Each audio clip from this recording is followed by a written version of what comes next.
Hello everyone, मैं Prince आपका स्वागत करता हूं आपके अपने YouTube channel English by Prince पे। और जो आज का हमारा सेशन है, आज हम लोग जो है डिस्कस करने जा रहे हैं एक टर्म के बारे में जिसका नाम है एंटीसीडेंट। क्या है?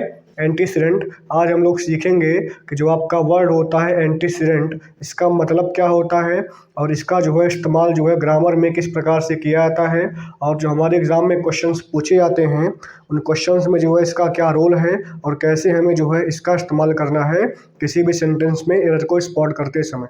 ठीक है ना? चलिए देखते हैं। तो अगर हम बात करें एंटीसीडेंट के बारे में, ठीक है ना, तो एंटीसीडेंट का मतलब पहली बात देखिए, इसका मतलब होता है कि द नाउन और pronoun placed before the noun और pronoun placed before the relative pronoun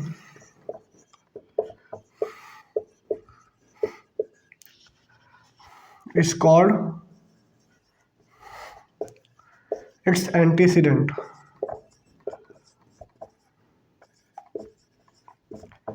ठीक है, द नाउन और pronoun placed before the relative pronoun is called its antecedent. जो नाउन या प्रोनाउन किसी भी रिलेटिव प्रोनाउन के पहले इस्तेमाल किया जाता है उसी नाउन या प्रोनाउन को जो है हम लोग एंटीसीडेंट के नाम से जानते हैं। ठीक है ना? अच्छा, जब मैं आपको पढ़ाऊंगा प्रोनाउन तो वहाँ पर हम आपको बताएंगे कि वहाँ पर जो है रिलेटिव प्रोनाउन क्या होता है। अभी हमारा खाली टॉपिक क्या है?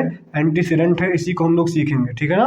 तो ऐसा नाउन या प्रोनाउन जो रिलेटिव प्रोनाउन के पहले प्लेस किया जाता है उसी को हम लोग क्या बोलते हैं? एंटीसीडेंट बोलते हैं। ठीक है ना? अब हम लोग देखते हैं एक एग्जांपल। ठीक है, now we are going to see an example. देखिए, जैसे लिखा गया है, it is he who is found guilty. लिखा हुआ है it is he who is found guilty.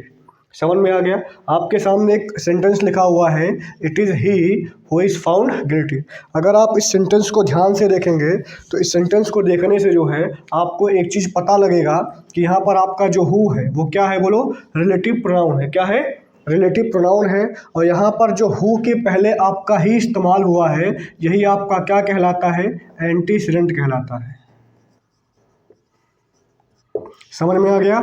इस सेंटेंस में आपका जो रिलेटिव प्रोनाउन है वो क्या है? हु है। और हु के पहले जो आपका प्रोनाउन आया है ही, इसी को हम लोग क्या बोलेंगे? एंटीसीडेंट बोलेंगे। और आपको ध्यान देखना है कि जब भी आप किसी दो सेंटेंसेस को जो है रिलेटिव प्रोनाउन से जोड़ते हैं, ठीक है, तो रिलेटिव प्रोनाउन के बाद जो आप वर्ब का इस्तेमाल करते हैं वो जो आपका वर्ब होगा वो उसी एंटीसीडेंट के अनुसार आएगा। मतलब अगर आपका एंटीसीडेंट होगा सिंगुलर तो आपका वर्ब आएगा सिंगुलर। अगर आपका एंटीसीडेंट होगा प्लूरल तो आपका वर्ब क्या आएगा? प्लूरल आ जाएगा। तो आप देखिए, यहाँ पर हु के पहले आया हुआ है ही आपका क्या है? सिंगुलर। तो इसीलिए आप जो है हु के बाद क्या लगा दिए? इस लगा दिए हैं, है कि नहीं है? अगर हम इसी सेंटेंस को ऐसे लिखते हैं कि इट इज़ दे, अगर हम लिखते हैं it is they who dash found guilty, अगर हम इसी सेंटेंस को लिखते हैं कि it is they who dash found guilty, तो यहाँ पर आप देखिए हु आपका क्या है? यहाँ पर रिलेटिव प्रोनाउन है कि नहीं है?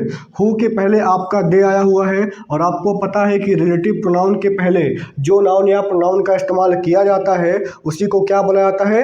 उसी को जो है एंटीसीडेंट के नाम से जाना जाता है। तो यहाँ पर आप देखिए, यहाँ पर आपने इस्तेमाल किया है दे का, तो दे आपका क्या है? प्लूरल है, इसीलिए आपका दे के साथ यहाँ पर क्या आ जाएगा? आर आ जाएगा। तो आपको ध्यान देना है इस बात का। और इसी जो है कंसेप्ट पे जो है आपके एग्जाम में क्वेश्चन आता है कि जब भी किसी भी सेंटेंस में जो है रिलेटिव प्रोनाउन का इस्तेमाल होगा तो रिलेटिव प्रोनाउन के बाद आने वाला जो वर्ब होगा वो उसके एंटीसीडेंट के अनुसार आएगा। और आपको पता है एंटीसीडेंट जो है उस नाउन या प्रोनाउन को कहते हैं जो रिलेटिव प्रोनाउन के पहले इस्तेमाल किया था। ठीक है ना? Thank you, thanks a lot.